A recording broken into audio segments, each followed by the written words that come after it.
Bonjour, donc l'introduction a déjà été faite. Moi c'est Étienne, je travaille à Paris à The ICA et aujourd'hui on va voir la déduction automatique d'instances de type classe avec Shapeless. Alors la présentation, tiens ça ne marche pas, désolé. Ah si, il y a juste une latence, ok très bien.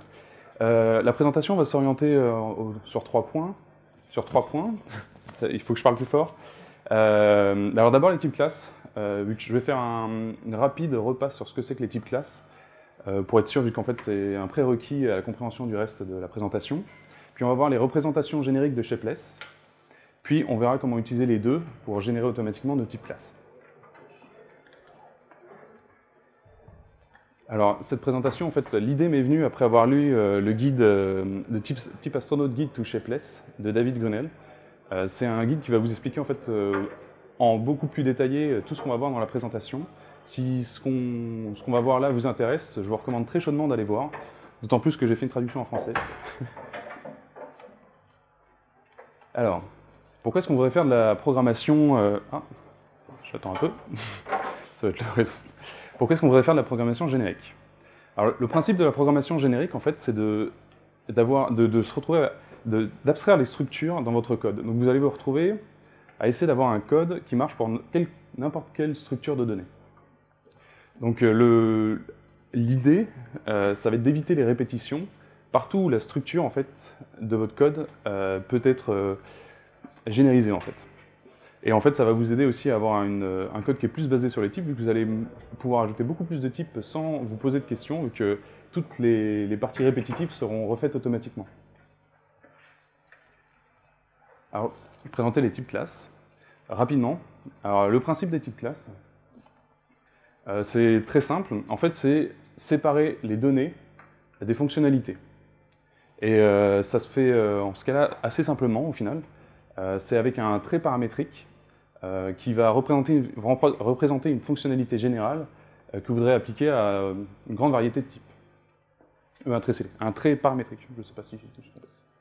Alors, quelques exemples. Vous en connaissez forcément si vous faites du Scala régulièrement. Par exemple, les writers et les readers de PlayJSON sont un très bon exemple.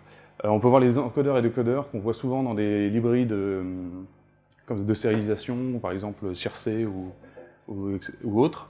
Le comparateur Java, c'est une type classe. Donc ceux qui font du Java connaissaient déjà un comparateur. Alors il ne bénéficie pas du système de recherche d'implicite automatique qu'on a avec Scala, mais le principe est le même. Au moment où vous allez vouloir avoir votre implémentation, vous allez devoir créer une instance de comparateur, et ça va être la même chose pour n'importe quel type de type classe. Et aussi, par exemple, la type classe numérique est très connue. Si vous êtes déjà posé la question comment est-ce que sur une séquence, par exemple de int, vous pouvez avoir la somme et pas sur une séquence de string, et bien c'est très simple. En fait, ce cas-là, si on lui permet en fait, pour faire une somme, il va demander à avoir une instance de numérique du type de votre séquence, et s'il l'a, il vous permet d'appeler somme. Et la type class ordering, qui est au final le comparateur version Scala, ça va être je vais l'utiliser comme support pour cette présentation. Parce qu'en fait, comme vous allez voir, ou pas, ça compile. Ouh là là. Bon. Allez. Bon, alors peut-être que ce que je vais faire, est-ce que si je change de slide, et que je vais là... Bon, je vais faire là. Bon, désolé pour le moteur de slide qui marche pas très bien. Ah oui, peut-être. Alors, en fait... Oula, il y a du Arsène en plus.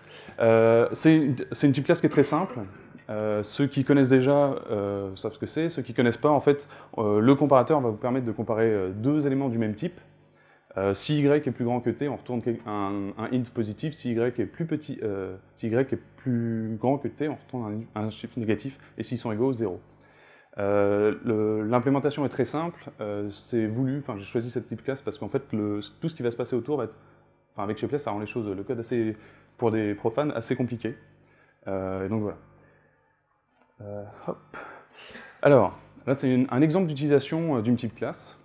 C'est très simple. En fait, ce qu'il faut retenir, c'est qu'on a une fonction qui est paramétrée et que ce type de paramètre va être utilisé en fait, pour chercher la bonne instance d'ordering. Sinon, après le reste, en fait, on se rend compte qu'une fois qu'on a notre instance d'ordering, eh bien, on peut utiliser notre paramètre implicite comme un paramètre normal. Donc c'est une fonction qui ne fait pas grand-chose à part printer qui est plus grand. Alors, pour avoir nos implémentations, il va falloir qu'on fasse des instances. Et là, c'est un exemple très simple pour une instance d'ordering d'un int. En fait, ce qu'on fait... Alors, le point clé à voir ici, c'est qu'on a une valeur implicite. Donc, ça peut être une def ou une val. Si vous n'avez pas de paramètres pour votre construction de cette instance, faites une val, excusez-moi.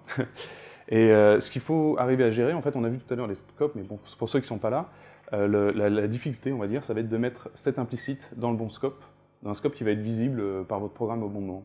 Donc je ne vais pas m'attarder sur les scopes d'implicite, mais pour la présentation, on va dire qu'il y a un seul scope, et qu'en fait, à chaque fois qu'on aura besoin d'avoir un implicite, on ira chercher dans ce scope. Donc on fait une nouvelle instance, on voit le new, et en fait, on passe un comportement on implémente en fait la fonction compare avec le compare de integer. Alors, là, on a vu qu'on a fait une implémentation pour int. Vous allez devoir faire une implémentation pour string, une implémentation pour boolean, puis après, si vous avez une grande base de code avec beaucoup de types, vous allez devoir écrire beaucoup d'implémentations.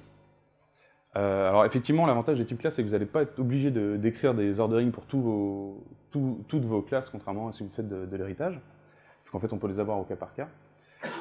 Par contre, du coup, est-ce qu'on ne pourrait pas trouver un moyen de ne pas avoir à réécrire toutes ces implémentations, surtout qu'en général, elles se ressemblent beaucoup? Et bien en fait, pour ça, on a une solution, c'est Shapeless. Puisqu'en fait, Shapeless... Alors Shapeless, ça tourne autour des ADT. Alors si vous ne savez pas ce que c'est que les ADT, vous ne formalisez pas. En fait, un ADT, c'est juste une façon de représenter la donnée avec des et des ou. Et donc c'est une famille scellée, c'est un ADT. Si vous faites du scalage, ne posez pas de questions. Alors où est-ce qu'on a le ou? Le form, c'est soit un rectangle, soit un cercle. Donc on a bien une notion de ou. Et un rectangle, c'est soit une hauteur, soit une largeur. Donc on a la notion de et. Dans Shapeless, ça se représente par des produits et des coproduits. Donc le produit, c'est les cases classes, et les coproduits, ce sont les familles scellées. Alors Shapeless doit créer des représentations génériques en fait, pour pouvoir comprendre et travailler dessus, ce qu'il ne peut pas faire avec les cases classes. Et donc du coup, il va transformer ces cases classes en une représentation générique. Alors, la représentation générique pour le product, vous la connaissez peut-être déjà, c'est la hashlist. Alors la hashlist, c'est une simple liste au niveau des types. Alors je conçois qu'au début, c'est un peu dur la première fois qu'on voit ça, c'est un peu dur de comprendre en fait ce que ça implique. Mais en fait, il faut se dire que c'est vraiment une liste. Parce qu'en fait, on a, comme pour la liste, au niveau des valeurs, on a un élément vide ou un élément qui est la liste avec un élément en tête et une queue. Alors ici, on voit hnil, c'est l'élément vide. Et le 2 points, en fait, c'est l'équivalent du cons. Alors c'est 2 points parce que c'est un peu plus joli quand on fait de la notation infixe, pour faire des hashlists de grande taille. Et le A, l'élément A, c'est votre type de tête. Et l'élément B, c'est la queue. Donc une autre hashlist. Je vais vous montrer à quoi ça ressemble sur un exemple. Alors ici, on a une crème glacée qui a un nom, un nombre de cerises et un cône ou pas. Sa représentation générique en hashlist, ce sera string, int, boolean et hnil. Et là, en fait, il faut bien comprendre qu'en fait, on a plusieurs hashlists au final, puisqu'en fait, la première hashlist qui se trouve ici, on a un élément de tête qui va être string, et int, boolean, hnil, c'est la queue, c'est une autre hashlist. Et ainsi de suite. Int, ça va être l'élément de tête, et boolean, hnil, c'est la queue de cette hashlist, et ainsi de suite. Alors, comment est-ce qu'on fait pour obtenir des hashlists? En fait, Shapeless vous fournit un outil qui s'appelle générique.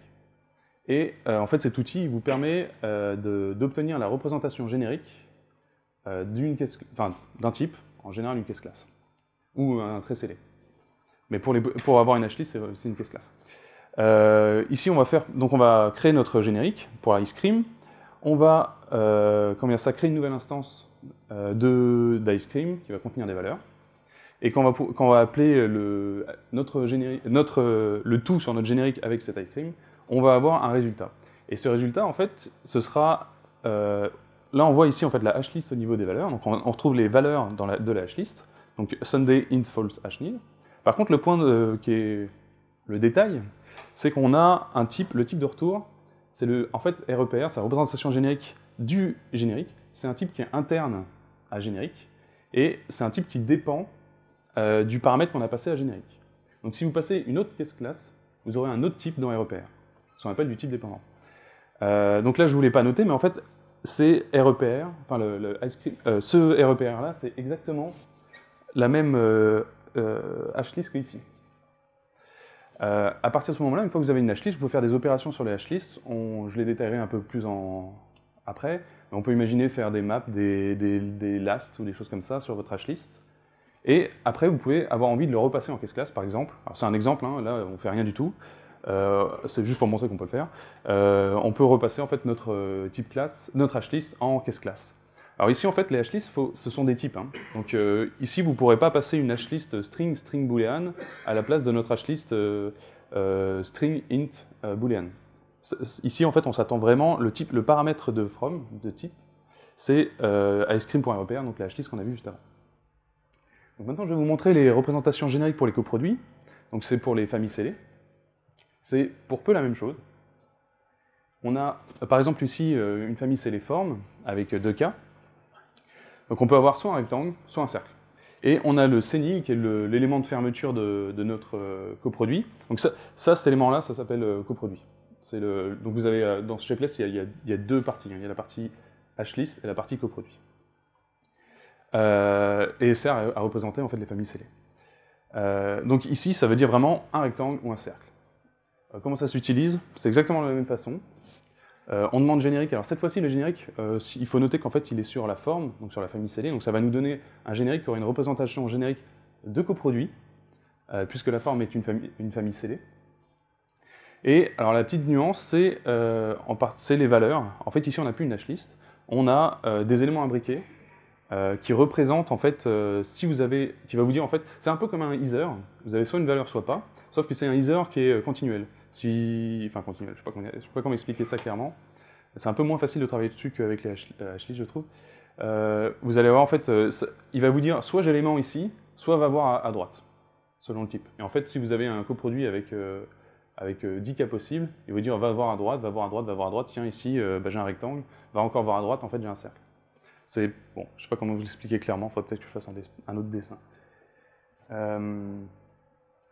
Alors, maintenant la déduction automatique. Donc on voit qu'on a des représentations génériques, on a vu des types classes, et on va essayer en fait de générer nos types classes avec ces représentations génériques. Parce que comme on a vu, en fait, on peut raisonner sur les hashlists, enfin comme on a vu, je vous le dis, on peut raisonner sur les hashlists et on ne peut pas trop sur les types classes, sauf avec des macros par exemple. Les caisses classes, excusez-moi. Alors, je représente ordering pour que ce soit frais. C'est la type classe en fait pour lequel on va générer des instances. Hop. Alors, pour commencer en fait notre ordering, on va générer quelques outils. Alors tout ça, en fait, tout le reste de la présentation se place dans l'objet ordering. C'est pas pour rien. Je ne l'ai pas répété, hein, mais c'est parce qu'en fait, le scope de l'objet, c'est le dernier scope dans lequel on va aller chercher. Pour ceux qui ont vu tout à l'heure, il y avait des explications. Donc ça vous permet, par exemple, si vous voulez... Là, vous allez en fait faire un comportement par défaut pour vos instances. Si vous voulez intercaler un comportement particulier, vous pouvez l'overrider, parce qu'en fait, il sera pris, votre nouvel implicite, l'implicite de votre scope local, sera pris à la place de l'implicite du scope de l'objet. Donc on va appeler shapeless parce qu'on en aura besoin après. On va définir une summoner méthode. Alors, pour ceux qui ont un bon œil, ils vont se dire, mais en fait, là, ça sert à rien ta méthode, c'est juste implicitly. Parce qu'en fait, si on regarde bien, ça prend une valeur implicite, et ça retourne la valeur directement.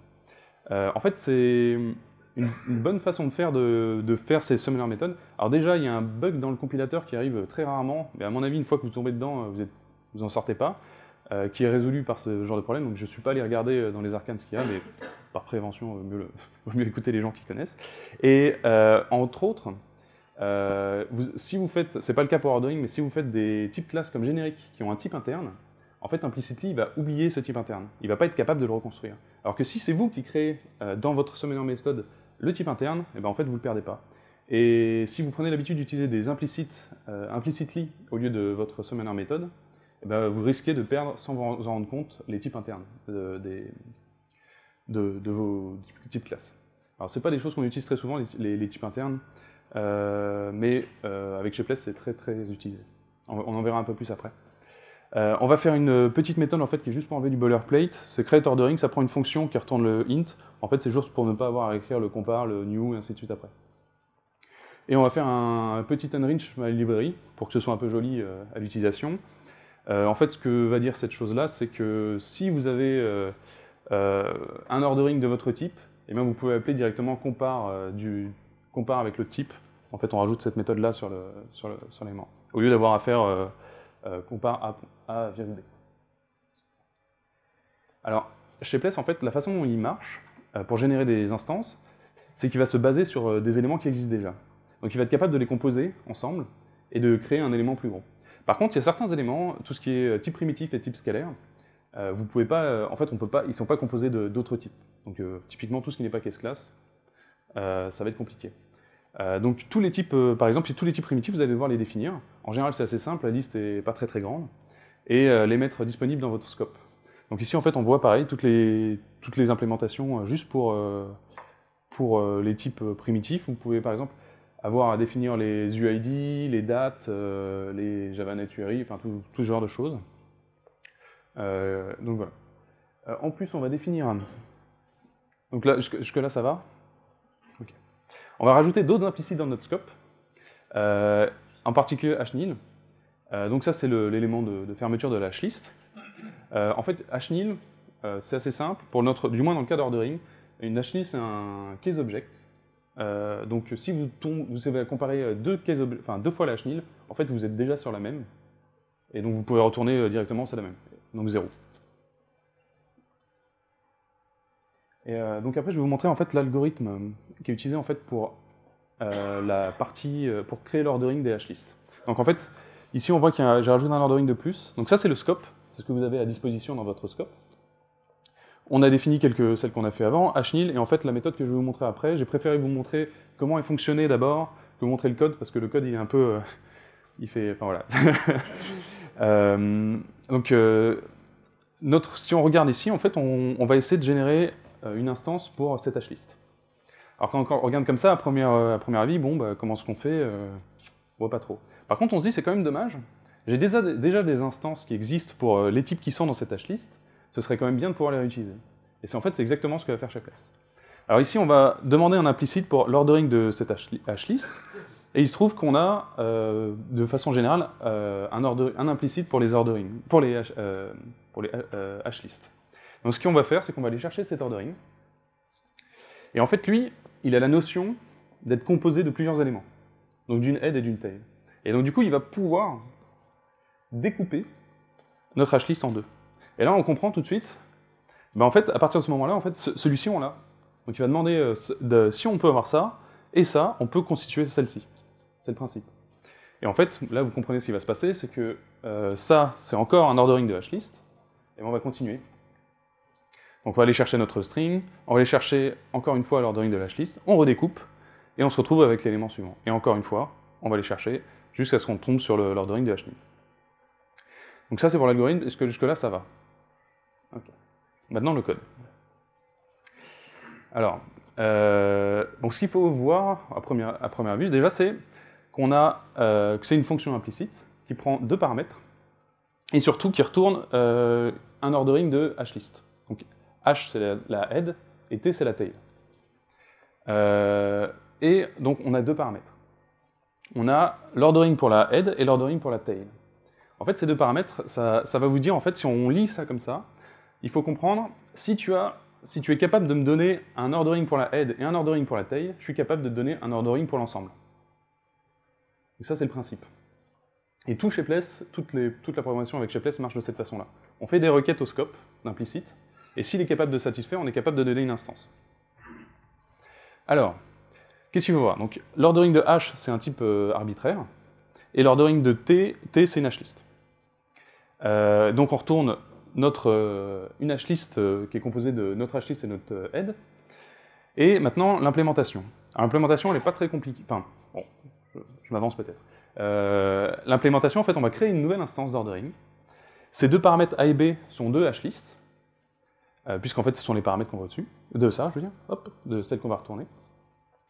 On va demander, en fait, on va d'abord comparer les deux heads. Donc on utilise l'ordering des deux heads, qu'on voit ici. Et en fait, on va utiliser le comportement des deux implicites qu'on a. Hein. On va comparer les heads. Si les heads nous donnent un résultat qui est 0, donc si elles sont identiques, eh bien on va reporter la comparaison aux éléments en dessous. Donc on délaie. On dit, bon, je sais, j'ai comparé égal, moi je vais aller, je peux dire que c'est égal, mais est-ce que la suite dit que c'est égal? Donc on va envoyer l'appel de l'ordering, on va faire un compare sur le deuxième élément, sur la H-list. Et là, vous comprenez que ça va faire un appel plus ou moins récursif. Alors, on peut voir ça comme un appel récursif. Si c'est 0, si en fait on n'a pas 0, c'est qu'on a déjà une comparaison, on a soit 1, soit moins 1, je considère que j'ai déjà comparé mes éléments. Pas besoin d'aller plus loin. En fait, ce qu'on implémente là, c'est pour peu le genre de comparaison qu'on pourrait faire, par exemple, si on compare des personnes. On aura une personne qui a... Si deux personnes ont le même nom de famille, eh bien on va dire, bon, je vais regarder le prénom. Et puis si elles ont le même prénom, tiens, je vais regarder la date de naissance. Et là, on va se dire, ah bah tiens, en fait, les dates de naissance sont différentes. Par contre, on comprend bien que comparer des noms et des dates, ça se fait pas de la même façon. Et donc, du coup, on va pas aller chercher la même instance d'ordering. Ça veut dire que là, l'ordre des attributs dans ma classe compte? Ouais. Alors, mais c'est une implémentation exemple, effectivement, là, ça c'est parce qu'il me fallait une implémentation. Enfin, ouais, voilà. Bien vu. Alors, en fait, là, ce que je vous ai montré, ça marche pas. En fait, parce que il y a la divergence implicite.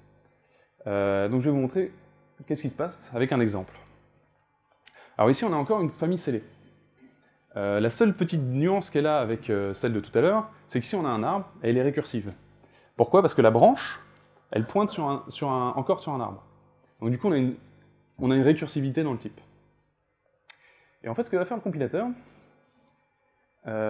c'est qu'il va dire, tiens, donne-moi un ordering de int. Donc là, il va aller chercher la fonction qui va éclater notre ordering, notre arbre en ses coproduits. Donc branche, leaf et senil. Il va commencer par le premier élément, il faut bien commencer par 1, donc la branche, et il va dire maintenant il faut l'ordering de la branche. Et là il va l'éclater en H-list cette fois-ci. Et il va dire tiens, de quoi c'est composé ma branche? C'est composé de deux arbres. Et puis et là, quand il va commencer par le premier élément, on va se rendre compte en fait, l'ordering de tri, on est déjà passé dessus. Donc du coup, si le compilateur se laissait faire, eh ben, il ferait des boucles infinies. Et puis des boucles à l'infini à la compilation en plus. Donc c'est... Je sais pas comment ce qui se passe à ce moment-là, mais vous arrachez les jeux.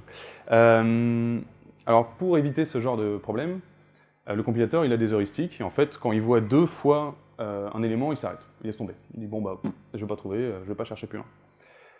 Il y a un autre cas aussi, si dans votre récursion en fait les types deviennent de plus en plus compliqués, il abandonne aussi.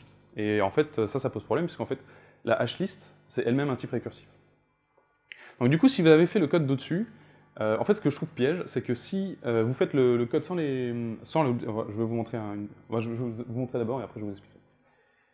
Alors, pour éviter ça, les gens qui font C++, ils ont eu la bonne idée d'ajouter le type lazy, qui va casser cette récursion. On le voit ici. Alors, dans le guide, ils disent, ce qui n'est pas faux d'ailleurs, vous pouvez mettre, à chaque fois que vous travaillez avec un élément de head, donc de tête d'une H-list, vous pouvez mettre directement lazy, sans avoir à réfléchir. Et aussi quand vous utilisez des sous-types, en particulier le générique.repr. Alors ici, en fait, ça change à peu près rien, sauf que vous allez devoir aller chercher votre ordering dans la valeur de votre paramètre. On voit qu'on fait value, sinon c'est la même chose. Alors le problème avec ça, ce qui est assez piège, c'est que si vous codez du shapeless, vous allez faire ça probablement sur des types assez simples, et puis vous allez penser que votre fonctionnalité marche, Et à un moment, vous allez dire, bon, bah, c'est bon, j'en fais une lib. Et puis, un jour, vous allez rajouter un type qui sera, lui, récursif, et là, ça ne marchera plus. Et vous n'aurez pas moyen de... Enfin, à moins de savoir ce petit détail, vous n'aurez pas moyen de savoir s'il ne marche plus parce que vous n'avez pas importé les implicites dans votre scope, parce qu'il vous manque l'ordering d'une des briques de base, ou si parce que votre type est récursif et que le compilateur s'arrête. En fait, l'erreur, c'est toujours la même. C'est un des gros problèmes avec ce type de programmation. C'est que le retour d'erreur, c'est juste, j'ai pas trouvé l'implicite de votre case class. C'est souvent, ça peut être démoralisant. J'en reparlerai après comment est-ce qu'on peut s'en sortir.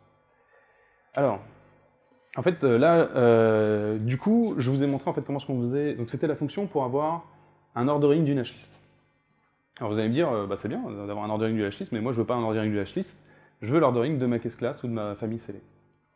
Alors, comme on a vu tout à l'heure, l'objet générique, qui s'appelle, enfin, l'objet générique, vraiment, il permet de passer de case class à hashlist.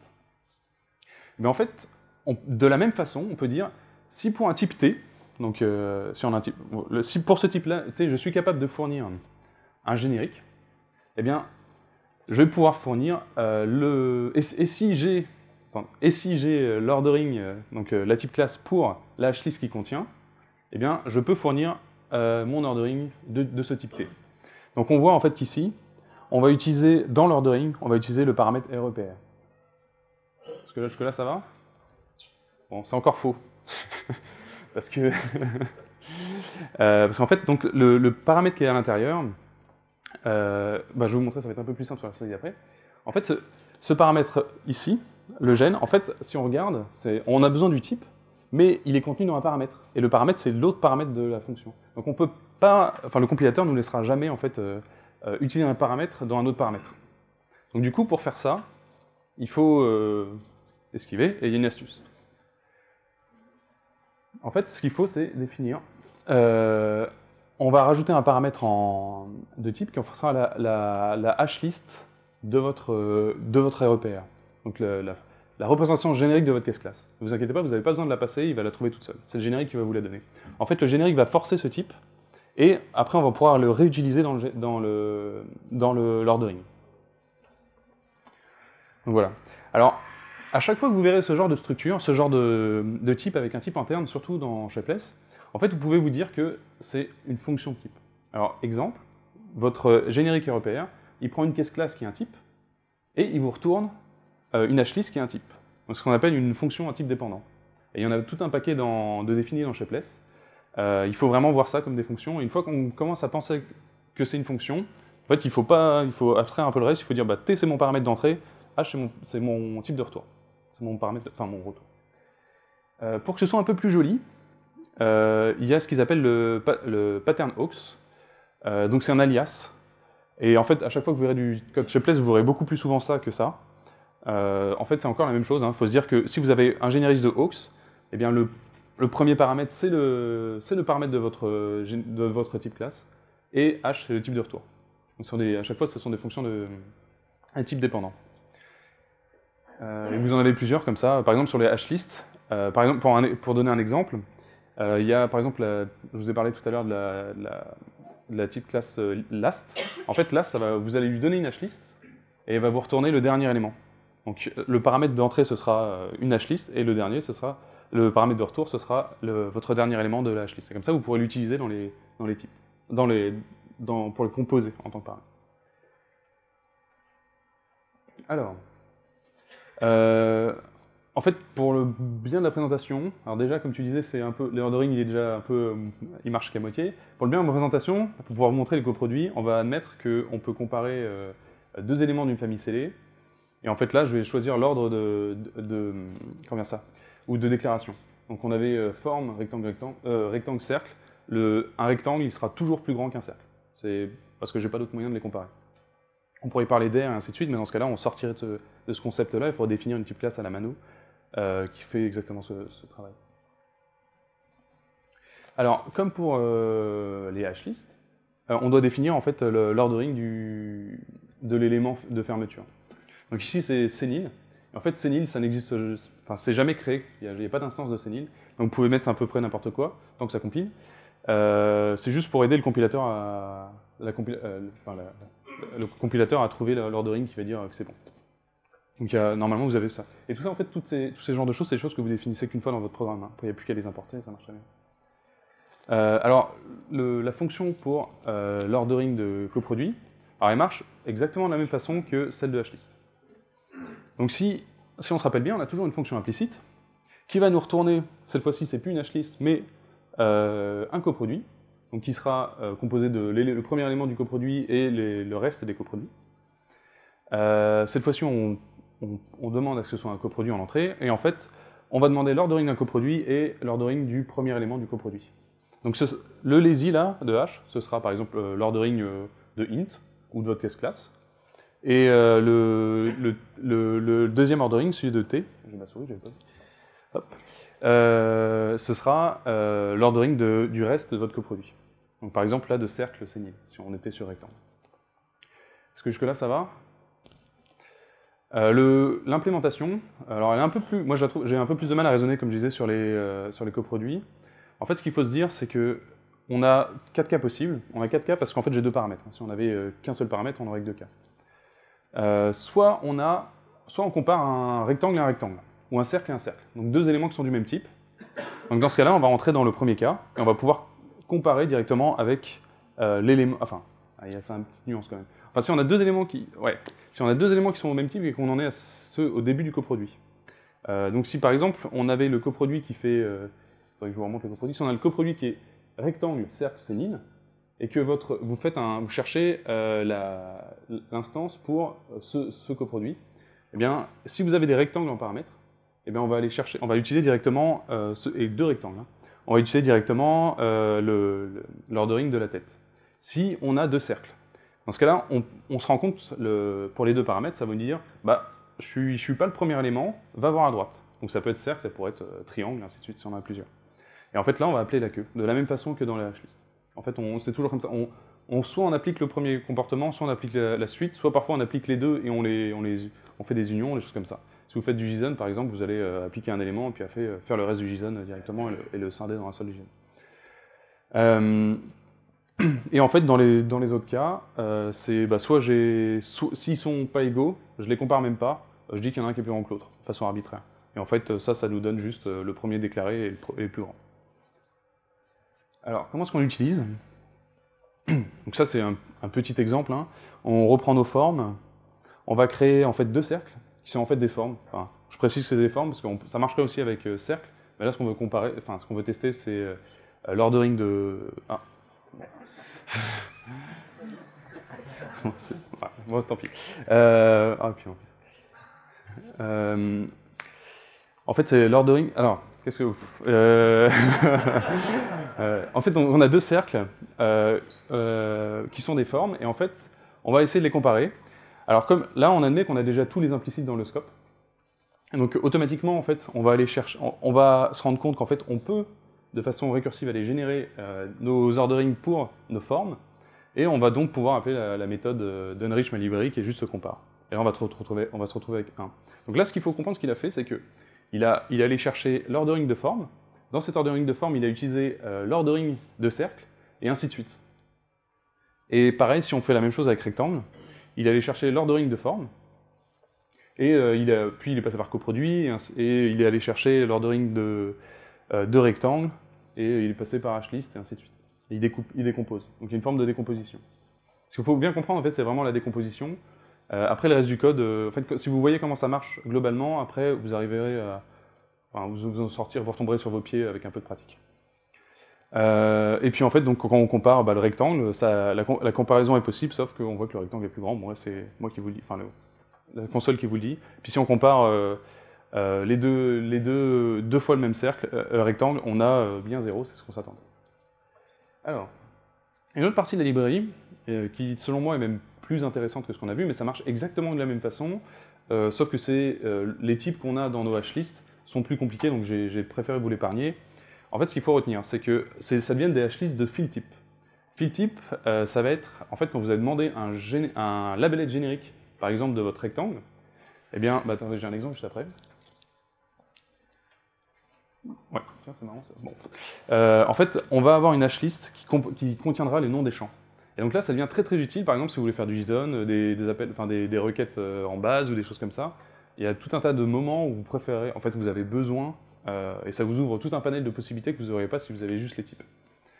Donc ici, pour résumer, en fait, on a un premier élément de la hashlist qui est largeur double, puis un deuxième élément qui est hauteur double, puis la fin de la hashlist. Donc on a toujours une hashlist à deux éléments, enfin 3 éléments vu qu'on est à la fin. Et chacun de ces éléments, en fait, c'est le nom de votre champ et son type. Est-ce que jusque-là ça va? C'est simple. Enfin, c'est simple. Et en fait, on a, alors petite anecdote, largeur, c'est pas une string, c'est un type. C'est toujours au niveau. Donc ça, c'est des astuces. Je vous en parler après. Il y a un package en fait qui s'appelle Shapeless-Ops. C'est dans ce package-là où vous trouvez en fait toutes les fonctions que vous pouvez faire sur toutes les fonctions à type dépendant. En fait, comme les hashlists ressemblent pour peu, comment dire ça, à des listes, en fait, vous aurez tout un tas de fonctions que vous connaissez déjà, puisqu'en fait, elles sont dans l'API de Scala. Par exemple, des last, des toList. Bon, là, ça va vous transformer votre hashlist en une vraie liste de any. Bon, je sais pas si ça peut servir. Des unions, des size, enfin, tout un tas de fonctions. Le package est assez grand, et en fait, ça vous permet d'avoir déjà des fonctions de base si vous voulez en composer, en faire d'autres. Et la composition, donc j'aborde pas la composition des fonctions à type dépendant, mais si ça vous intéresse, allez voir dans le guide, il y a tout un chapitre là-dessus. Alors, la partie qui fait mal, en fait, c'est quand on développe avec ça, c'est qu'on n'a aucun retour sur les erreurs.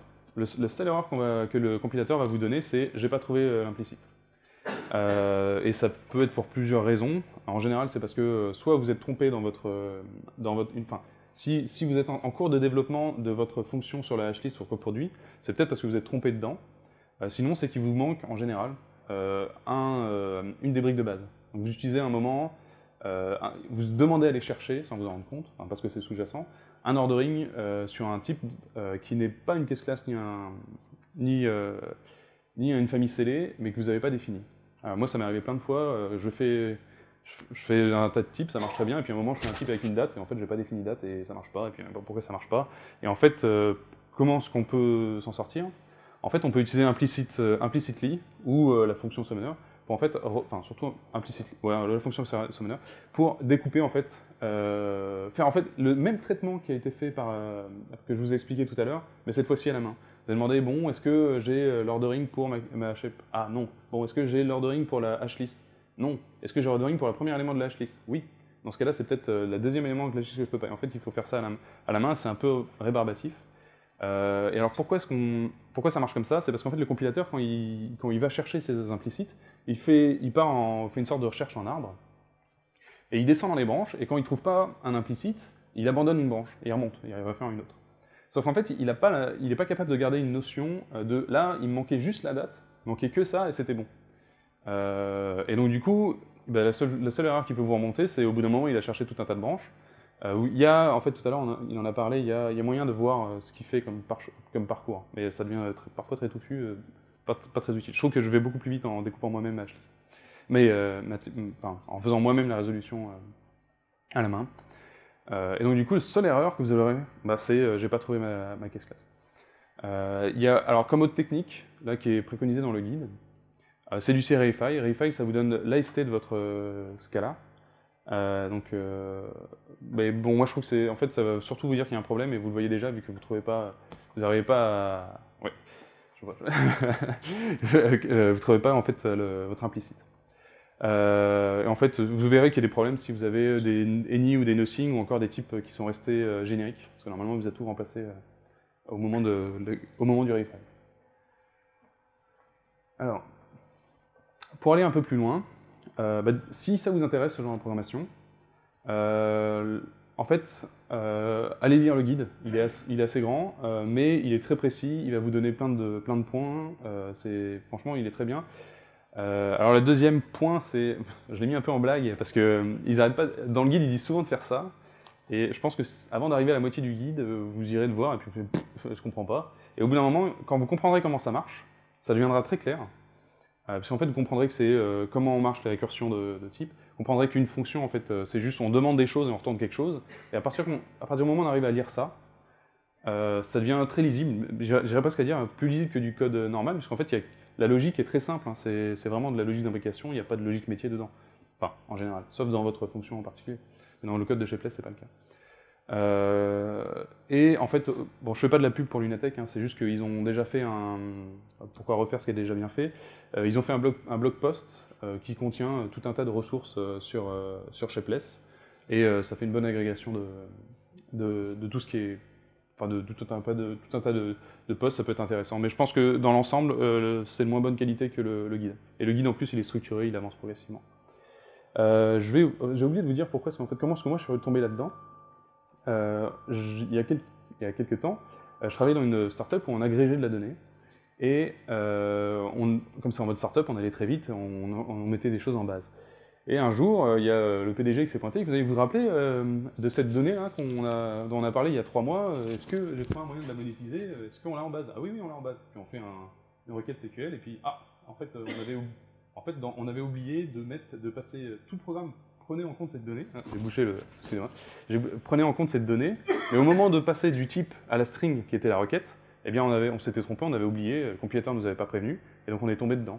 En fait, je me suis demandé comment est-ce qu'on pourrait éviter d'avoir à écrire ça, parce qu'en fait, au final, mes classes c'était la représentation de ce que j'avais en base de données, et au final, j'ai écrit une type classe en fait, qui écrivait des requêtes à ma place, et à partir de ce moment-là, il n'y avait plus d'erreur possible, sauf si mon système était mal fait. Et ça permet, si vous faites un service très simple, vous faites une caisse classe, si elle correspond à ce que vous avez en base, vous utilisez de quoi générer la requête, vous appelez la requête, ça vous retourne, vous remplissez votre caisse classe, et comme de la même façon, si vous faites du JSON, vous utilisez une lib JSON qui fait ça, qui utilise ce mécanisme-là, et vous avez fait ça en 4 lignes, vous avez fait pour un truc simple, vous pouvez le faire en 10 minutes. Et en fait, si vous posez la question, en fait, comment est-ce que se passe Circe à l'intérieur, ça se passe de cette façon-ci. Donc voilà. Si vous avez des questions, allez-y. Petite question tricky. Comment le compilateur, d'une part, la JVM d'autre part, interprète tout ça, et est-ce que c'est efficace? Alors c'est plutôt efficace parce qu'en fait, les 3 quarts du boulot est fait à la compilation. Par contre, la compilation en prend un coup. Donc, comme il y a les astuces dont il parlait tout à l'heure, enfin, je ne sais pas si vous avez fait la première, le talk d'avant, mais il y a des astuces pour accélérer un peu. En fait, ce qu'il faut comprendre, c'est qu'en fait, tu te retrouves avec plein d'instances qui sont créées qu'une fois. Enfin, si tu te débrouilles bien, elles sont créées une fois par fonction. Par contre, la différence, c'est que tu vas te taper un appel de fonction à chaque niveau. Tu vas appeler compare, tu vois. Alors que si tu avais défini un seul ordering, bah, tu peux faire ta comparaison directement. Donc ça peut être un peu plus lent. Ça dépend, si tu fais des choses très intensives, tu peux autant, du coup, bah, ton système de type classe, il marche toujours. C'est juste que tu dis, bon, bah ça, je l'appelle beaucoup pour celle-ci, et toutes les autres, je les génère automatiquement, mais celle-ci, j'ai vraiment besoin que ça aille vite. L'instance de la type classe, je la donne moi-même. Donc l'avantage, c'est que ça reste assez flexible, hein, c'est assez pratique. Vas-y. Il y a aussi le coding pour Getter's Plane qui aide beaucoup aux implicites. En montrant la recherche, généralement, on trouve assez facilement ce qu'on veut. Oui, d'accord. Je ne l'ai pas essayé, mais une des choses qui peut m'aider aussi... En fait, là, je vous ai pas mal épargné des types de retours qu'on voit dans la console si vous testez. En fait, à chaque fois que je vous montrais une hashlist, elle était en notation infixe. Dans la console, elles sont en notation polonaise, donc ça veut dire que tout est inversé et c'est à peu près illisible. Apparemment, très récemment, ils ont mis en place un affichage qui vous permet de l'avoir en notation infixe. Donc ça doit bien aider aussi au développement. Vous avez d'autres questions? Vas-y. Je pense pas que ça change, parce qu'en fait, je suis pas sûr que Dotty, enfin je suis pas non plus trop au courant, mais je crois pas que ça va changer beaucoup, puisqu'on aura, je pense, peut-être que les arcanes, parce qu'en fait, au final, le générique, il marche sur une macro, je crois que les macros vont changer, donc peut-être qu'ils ont un peu un refacto à l'intérieur, mais je suppose qu'on aura toujours envie de générer automatiquement des instances pour nos types classes, je pense. Je n'ai pas plus de détails que ça à donner, je suis désolé. D'autres questions? C'est tout? Ah. Une question de débutant en Shapeless. Que veut dire le hashlist? Hétérogénée, c'est une liste qui peut contenir une liste de types différents. Une question un peu naïve aussi, quasiment orthogonale. Mais au début, tu as créer des tailles classes pour int, string, Mhm. etc. Tu retombais à chaque fois sur tous, vous avez tous une méthode compare en fait, et tu rappelais tout ce compare. Je vous pose une question à la con, est-ce que tu peux faire une taille classe avec en utilisant de type en disant file-moi n'importe quoi qui a une méthode compare. J'y ai pas pensé. J'y ai pas pensé. Je sais pas si ce serait très performant, mais j'y ai pas pensé. Oui, c'est pas. J'y ai pas pensé, c'est pas faux. En plus, alors bon, je crois que ce que j'utilise dans la. Je triche un peu, hein, parce que dans la version où je montre tous les compares, en fait, j'utilise l'ordering de Scala. Qui est exactement, en fait, c'est le même ordering. Je sais pas si j'ai mis le code en ligne, mais dans mes exemples, je fais un ordering qui est dans un autre package pour pas avoir de problème dans ce genre-là. Mais quand on voit dans la première méthode, effectivement, on utilise int.compare. Voilà. Après, ça marche peut-être pour ces types-là, mais parce qu'en fait, normalement, vous êtes censé définir compare vous-même à ce moment-là. C'est là où vous faites votre implémentation. Donc après, pourquoi pas utiliser quelque chose d'autre, mais ça peut être une bonne idée, hein, je sais pas. Mais après, je me demande ce qui va se passer, ouais, je sais pas. Mais c'est à essayer. D'autres questions? Non? Bon bah, j'en ai fini.